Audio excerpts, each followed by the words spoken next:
अच्छी बात है और ये हमारे लिए भी बड़ी अच्छी बात है।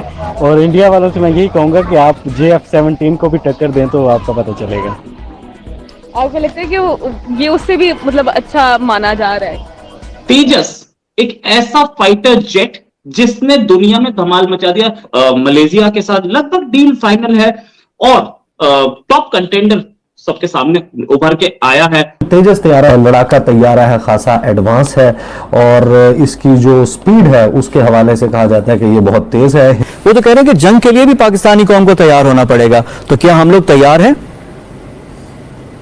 बिल्कुल तैयार नहीं है। इसीलिए हमें फियर पड़ जाता है कि जब वो स्ट्रेटेजिक वेपन एक्वायर करता है, ठीक है, जिसमें वो एयरक्राफ्ट भी हो सकते हैं, इसमें लॉन्ग रेंज मिसाइल भी हो सकते हैं, इसमें लॉन्ग रेंज आर्टिलरी भी हो सकती है, जिसमें हर किस्म का वो वेपन जो कन्वेंशन नॉन कन्वेंशनल के लिए इस्तेमाल करते हैं, तो वो हमारे लिए जिसको कहते हैं पैरिटी डिस्टर्ब हो जाती है।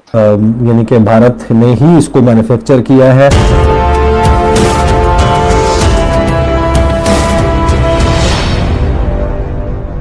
वो रशिया के किसी प्यारे को टक्कर दे रहा है उनका तेजिस, तो ये अच्छी बात है और ये हमारे लिए भी बड़ी अच्छी बात है। और इंडिया वालों से मैं यही कहूँगा कि आप JF-17 को भी टक्कर दें तो आपका पता चलेगा।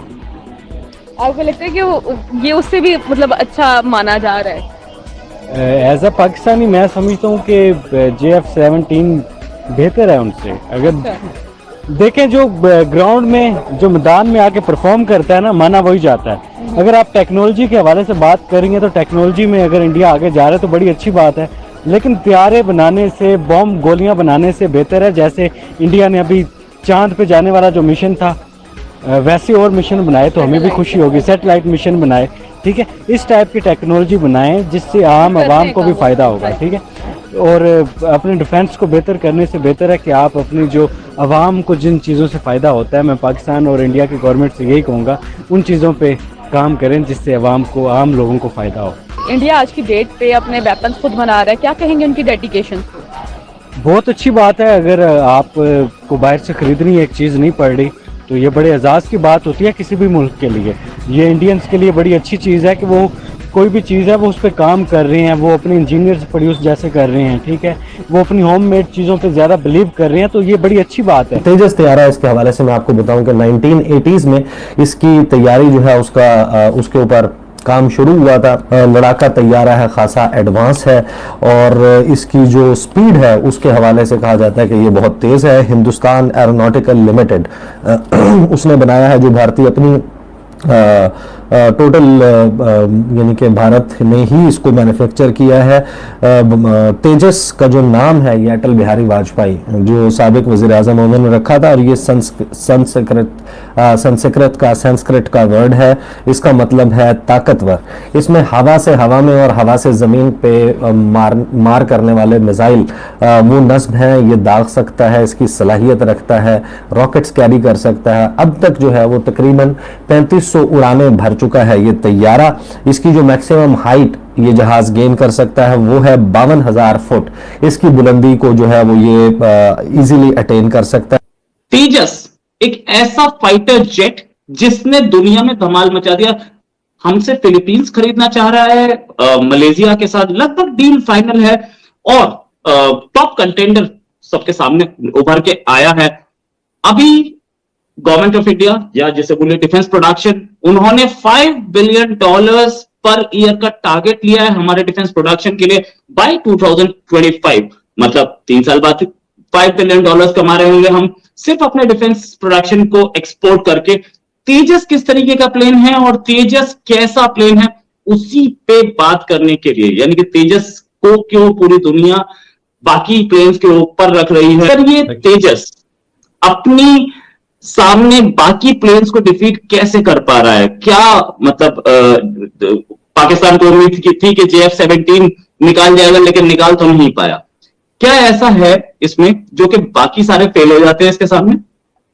देखिए, मेरा भारत महान, मैं ये कहूंगा अगर पूरा निचोड़ बोलूं इसके पीछे कि जिस तन्मयता से और समर्पण के साथ इसे बनाया गया है, निश्चित रूप से इसमें वर्षों की मेहनत लगी है और गत 3 से 5 वर्षों में जितनी तेजी से ये ऊपर आया है और हमें पता है कि हम FOC वर्जन को यूज करने के बाद मार्क 1 यूज करने वाले हैं, और कुछ जहाज ऑलरेडी फील्ड में आ गए हैं, और मार्क 2 जो आएगा वो 5th जनरेशन हो जाएगा। अभी हमारा जो तेजस है वो सुपरसोनिक 4th जनरेशन फाइटर है, और समय के साथ हम जिस तेजी से चल रहे हैं वो निश्चित रूप से हम 5th जनरेशन और 6th जनरेशन में पहुंच जाएंगे।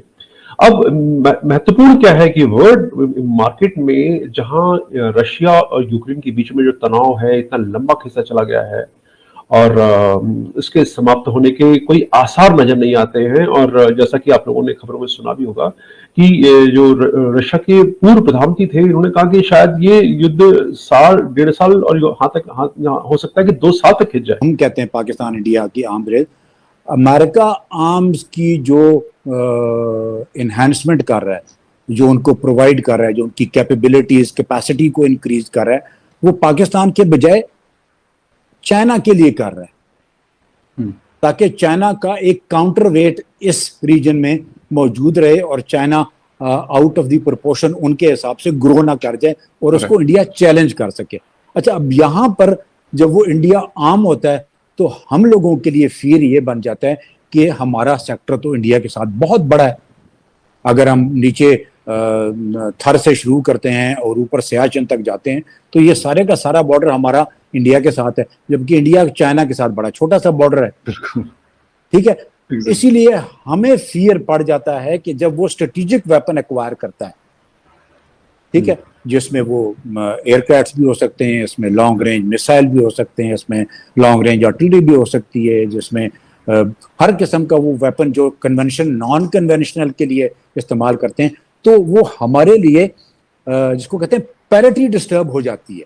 मतलब सैटेलाइट के जरिए जिस तरीके से कहा जाता है कि आपको सैटेलाइट की एक्सेस दी जाएगी, जो अमेरिका शायद गालिबन इजराइल के पास है या फिर अमेरिका के पास है, बाकायदा ऑफर हुई